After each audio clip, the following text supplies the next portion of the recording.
Right, RWBYNGO Volume 4 announcement.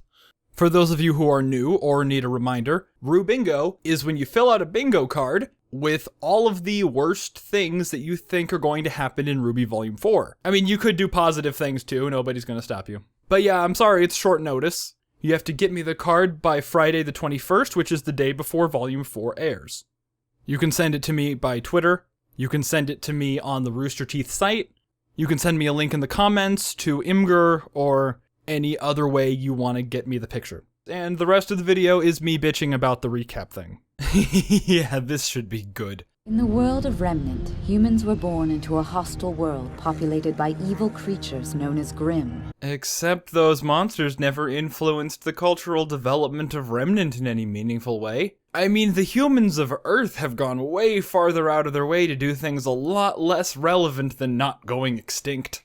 I mean, even after determining how Grimm target their attacks, they still do nothing to limit the amount of stress and sadness people feel on a daily basis. Because in the most oversimplified terms, evolution benefits the lazy. If you can figure out how to survive doing the least amount of work possible, that leaves more time for fucking and propagating your genes. In ancient times, the chilled out tribes should have been able to produce more chilled out children. And the stressed out tribes would have needed to produce more warriors who would have less time to breed, and that's just not a sustainable way to evolve. Everyone who wasn't a warrior would have had to become a breeding farm to keep up with the demand for more warrior children. I mean, Jean says he has 7 sisters. Yeah, well, these things tend to happen when you grow up with 7 sisters. So maybe that is what happened. Is that what Remnant is like? Do girls have to choose between becoming warriors or breeding enough warriors to sustain their need for kingdom defense? It sure would be nice if they got into some of that information in World of Remnant. Its front is protected by steep mountains, and its back is against waters too shallow for any real threat to pop out of. Oh, Vale is just in between mountains and coast?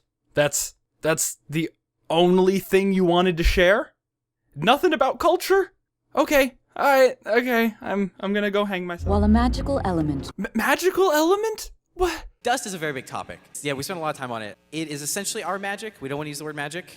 That's a very big deal. What the fuck am I doing here? You can't be like... This is not magic, this is dust. Well, good job. And then turn around and say, nah, it's magical now. known only as dust, has allowed them to fight back for centuries. And what about aura and semblance? And the weapon that Jean uses from, 80 years ago? My great-great-grandfather used it to fight in the war. Doesn't use any dust, and... why? Why do I try to do this? It's not gonna get any better. It is no longer enough. The notion that dust is no longer enough is just as insulting as everything else they said in this video. Because the broadcast news perpetuated the panic that attracted the Grimm in the first place. Dust not being enough is just a side effect of the entire course of human evolution never leading the culture away from inherently stressful situations. Ironwood says to Yang, the people assumed it was an assault instead of an accident. How does a race of people whose ancestors died for being negative even learn how to assume the worst in the first place? 4 remaining kingdoms, each with their own school designed to forge the best warriors ever known. Except that the vast majority of students from every school we've seen has been complete and utter shit at fighting Grimm. I mean, this attack was purposefully scheduled when the largest quantity of able-bodied huntsmen would be close enough to the kingdom to respond to a disaster like this. And yet, nobody was helping. I mean, the Huntsman Academy are fucking balls if they can only produce an average of 8 students apiece that can tell their assholes from a sword slash. Where are her weapons? Why is she crying? Why aren't there any graduated huntsmen anywhere? Speaking of... Huntsmen and huntresses are assembled into combat teams of 4. Why do they do that? They spend their time at the Huntsman Academies learning something that has no applicability to the job they're training for, which is individual vigilantism. Together, they take their unique weapons and fighting styles and become a force greater than the sum of their parts. I mean, that's just blatantly a lie. No wonder there aren't any graduated huntsmen anywhere, because instead of learning how to fend for themselves, they're trained into specialized team roles that are inherently weaker and almost certainly straight up useless outside of a team dynamic. This Team RWBY isn't the only combat team in Remnant, though. But you'd be forgiven for thinking that based on how the entire show is written.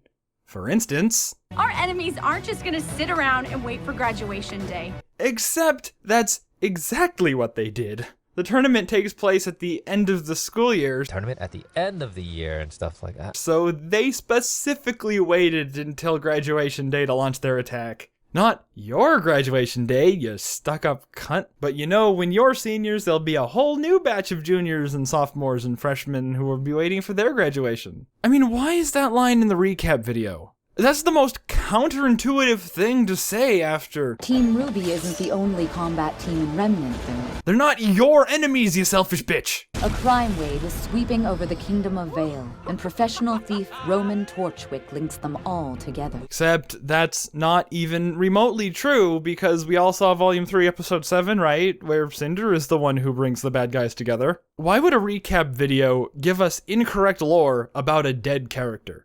While others venture back home to find answers to their own problems. Why would they show Weiss on screen when they were saying that? In Episode 4, it was almost undisputably implied that Weiss has no intention of returning to Atlas. Like, at what point after writing and storyboarding and recording and animating that scene did they realize that they implied exactly the opposite of what they intended to? Or is the line from the recap video wrong? They're doubling, tripling, and quadrupling down on their lack of understanding of sociology, and they up and contradicted some of the things from Volume 3. What are they doing?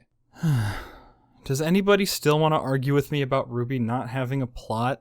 I mean, the people in charge of the show made a video called The Story So Far and didn't reference a single action performed by any of the main characters.